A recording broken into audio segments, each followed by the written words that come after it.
Yo, what's good YouTube? It's your boy Tyrone. I'm back again with another video. So in this video, I'll teach you guys basically the best credit cards to apply for, whether it's a CPN or SSN. So here is a list of credit cards. These are some of them. So we'll avoid the business cards for now. So the one thing you should apply for is definitely the Discover Ed Cashback Discover. So if you do have the collections or anything, and you have a score with some open credit accounts, which are aka trade lines, you can definitely get approved for it. But if you have no credit, you most likely have to put a $200 deposit, and once you pay it off in 6 months, they will give you an unsecured, and you can literally go from a $200 to a couple $1,000, and over time you can get to 10K within a year. So it's really easy to get approved for CPN. So if you don't have anything in your profile, just add some credit builders, add some trade lines, open accounts, and once the score hits, you can just apply for the card. The first time, most likely you'll get approved for a couple thousand. But if you add a trade line, for example, with 50K or 100K limit, most likely you're going to get at least a 10 to 15K credit line using Discover. But Discover also offer other types of credit cards, so you guys can apply multiple cards to Discover. So the next one I want to talk about is the Bank of America card on the list.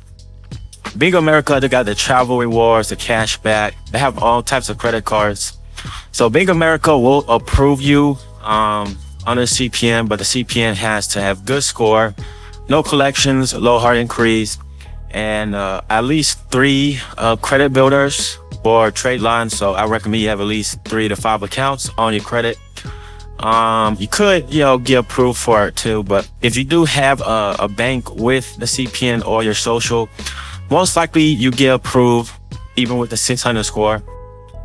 But preferably you gotta have a 700 score. So Bank of America, almost the same thing on Discover, but Discover is a little more friendlier. Bank of America, you're gonna have to have a good amount of history, at least I would say a year of history, a year, 2 years to get approved.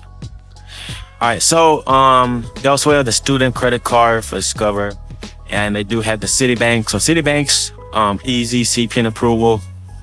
They got the double cash card, and this one is the one with high limits. They also got the gas rewards.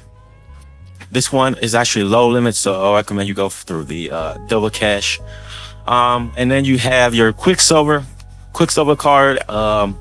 This is actually the one with the lowest limit. I think the maximum you can get approved for is 5,000 on the high end. If you were starting out and you apply, you might just get like a $500 to $1,000 credit line, but it's pretty low. So I would recommend you stick to the venture cards or the other Capital One Platinum cards and stuff. Then you got your Blue Cash, easy approval. This is the lowest tier on the Amex list. Easy approval.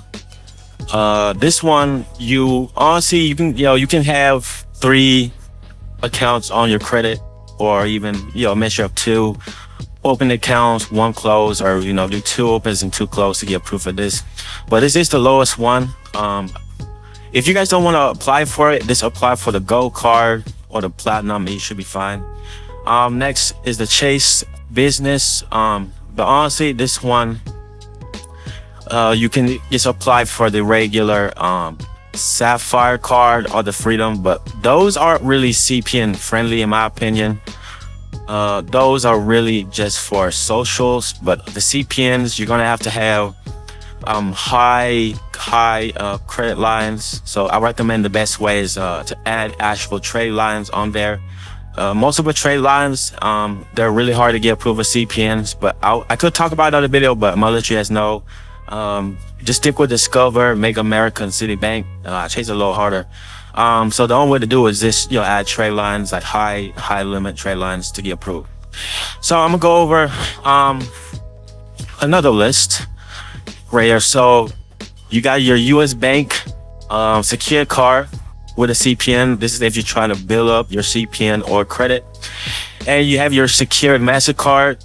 I believe it's credit one. So they will instantly approve you if you're trying to build your credit, okay? And zero annual fees, this and that. So yeah, so you're trying to build a CPN, just apply for the US Bank and the secured MasterCard from Credit One. And then the second on the list is Bank of America. I'll avoid the top one. And then you have your PNC Bank. PNC Bank, really CPN, fairly high recommended. And then you have your Discover Student Card, the Capital One, Save a Silver One card, Avert card, and then your Tomo Credit, Double Cash. So this is the CPN friendly list. You guys can just write this down. If I mispronounce anything, you guys can just text me about it. But really, this is just to build up your credit, and they just approve you off the bat. If you have just a few things on your credit. So yeah, if you guys try to get the Gold Amex or the other high limit credit cards like Barclays, that you will need honestly about 10 trade lines on your account, or substitute it with some on trade lines, a paid off loan or something that's paid off with a high limit of 50K to 100K. That will replace the 10 open primary accounts. Okay. So hopefully you find this video helpful, about the best credit cards to apply for with a CPN or just starting out. So these are definitely in the list of credit cards to apply for. And when you apply on a CPN, you can ship it to the CPN address you put. You have to get access to the address. Don't put it under your actual home. You can use your friend's house. You can use a vacant property, foreclose your home. Anything, anywhere you can get access for, you can do it. Virtual address, PO box, whatever. So yeah, that'll be it for the video, guys. Make sure you subscribe. Check out my other videos if you haven't. I'll leave all the trade line sites below that sell CPNs too. Thanks for watching, man.